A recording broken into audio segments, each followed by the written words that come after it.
Hi, this is Aaron with Zollotech. Today I have the Google G1 phone, and I know this has been out for quite some time, but thought we would see how Android compares a year later. Now let me flip this over.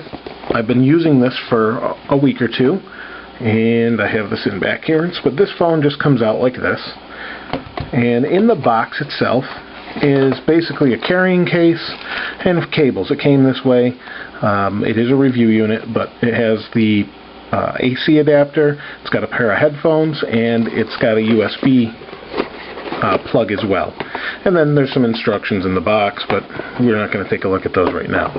So let's take a look at the hardware, then I'll boot this up and show you what it's all about. So the hardware itself is pretty solid. It does squeak a little bit when you move it, but that's because it has a removable back and it's the plastic rubbing. But overall feels really solid. The front is a touch screen. The buttons here are dial, home. There's actually a trackball here with the presses in. You've got a menu button, a back button, and a hang up button, and it's also a power button. The interesting thing about this is it's also got a QWERTY keyboard, and you can see as this pushes up and over, and it's neat how it does it. It doesn't just slide, it goes up and over. You can see the mechanism right in here. And the keyboard is backlit. It feels solid. The plastic is harder plastic. It's not something more spongy like the Palm Pre or anything else. Let's pop the back off so I can show you the removable battery. And right here, while we're doing this, there's actually a volume rocker. And size-wise is pretty good. It's a little bit thicker than the iPhone. But on the back here, we have our battery, removable, which is always nice, SIM card, and right here is your camera and your speaker.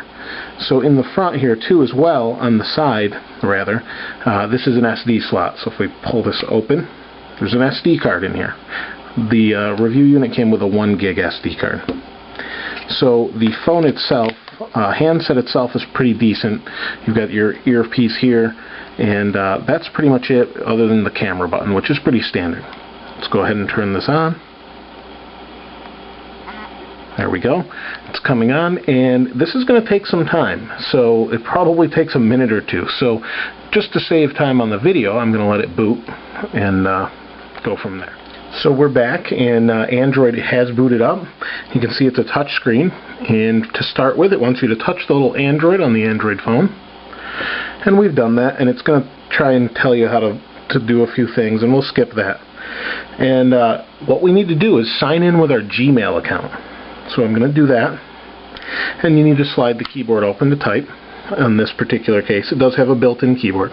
So I'm going to type this, come back, and when we're ready, and show you how it logs in. It's going to take a minute. It's going to grab all my information from Gmail, dump it into the phone, contacts, instant message names, pretty much anything that's in Gmail itself, mail and everything, dump it right into the phone, and pretty cool what it does automatically. So I'll do that and come back and show you the rest.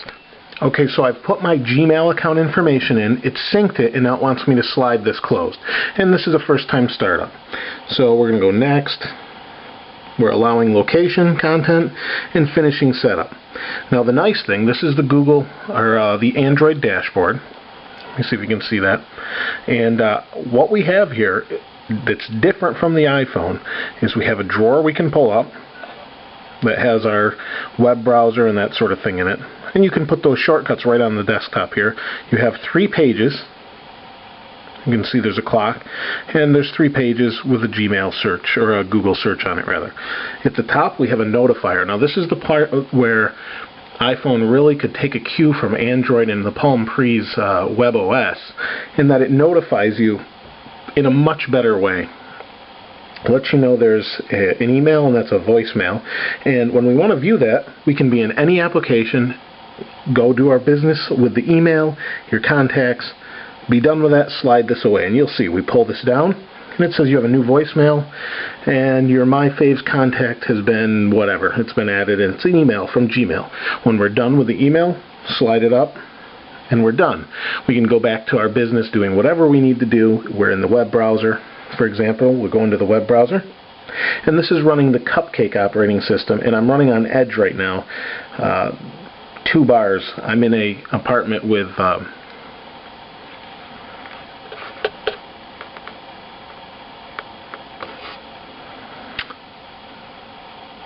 so we're just waiting for this to load, and it's a little bit slow. I only have 2 bars on Edge. It does connect to Wi-Fi, I just don't have that on right now. Normally it's pretty quick, but I've only got 2 bars of Edge speed, just because of the location I'm in right now. So normally it's pretty quick. The web browser's okay. That's probably my biggest downfall with the browser itself, is the speed and the quality of the page rendering. Now, that's not to say it couldn't improve with different updates, and you can see there's an onboard keyboard, like I said earlier. And we can go to, let's go to a different web address. Now, I can type with the onboard keyboard, or I can simply turn it. It rotates the screen to landscape, and I can type another address, such as, let's see if we can go to, I'm just waiting for it to respond. It is a little bit slow. The battery life on this phone is not good at all. That's the G1 handset's fault, not the Google Android operating system. Now, when we're in any application, since I'm waiting for this, when we're in any application, we can hit menu over here and get different options. So this is new window, there's more, bookmarks, go, etc. We can go to more, and there's more on the page and that sort of thing, and it's all scrollable. Now, it doesn't have multi-touch, so you can't use a pinch or anything like that, like you can on the iPhone, on this particular Android phone. And I just locked it. Let me turn it back on, hit menu, and it unlocks. And you can see you've got you can easily go back and forth, and they kind of give you everything at once to move yourself around the operating system in the phone. You can use the ball, you can use the touch screen, or you can use the keyboard, and you've got the home and the back buttons. For maps, it's got GPS. One application that this has that the iPhone does not have is called Google Sky. Now, there's no reason they couldn't do it on the iPhone, but they haven't so far that I've seen. Basically what it is an application. I don't think I have it loaded right now. No, I don't. But it's an application that shows you the stars. And what it does is it uses your GPS location and the compass built in, so that when you hold this up to the sky while you're looking at it, you're seeing the constellations on here that you're seeing up in the sky. It's a pretty cool application. So as you turn, it actually turns, and there's the stars you're seeing, and it's showing you where the constellations are. So it's really kind of a cool little application that I'd like to see come to the iPhone also, but I haven't seen yet. If any of you know of a similar application, please feel free to let me know. But I haven't seen it from Google and it is a Google app, but I haven't seen it on the iPhone. Other than that, it's your pretty standard phone. You've got your contacts, and it imported them all. And I'll just scroll through this so you can't really see that, but it imported them all from Gmail automatically. Now, you can do that with the iPhone if you sync MobileMe or sync your calendars, but it's neat to have it do it wirelessly. And you can sync with Facebook and that sort of thing if you download your applications. So the phone itself, I really got used to the QWERTY keyboard, and it is backlit, like I said before. If I want to search something in Google, I can, CNN is a standard site, and I can just search for the site itself, and it kind of gives me news from it and that sort of thing. And the web browsing's okay, like I said, and it gives you this little option to expand full screen, but you can't pinch and zoom out. You can only use zoom in and out buttons that they give you. Similar to this one right here, which goes full screen, that just went off the screen. We'll go back. But the main reason I wanted to show you this phone, and I do have to return it, is it's a review unit, but the main reason I wanted to show you it is Google Android's potential is gigantic. It's huge. There is so much potential behind the operating system because it's open, and unlike the Palm Pre, which I actually really like, it just has a lot of promise, and it's got Google's backing. And there's supposed to be about 9 phones out before the end of the year that run Android. So it's definitely going to be the next big phone platform, is what it's looking like. And it's free to the makers of the phone.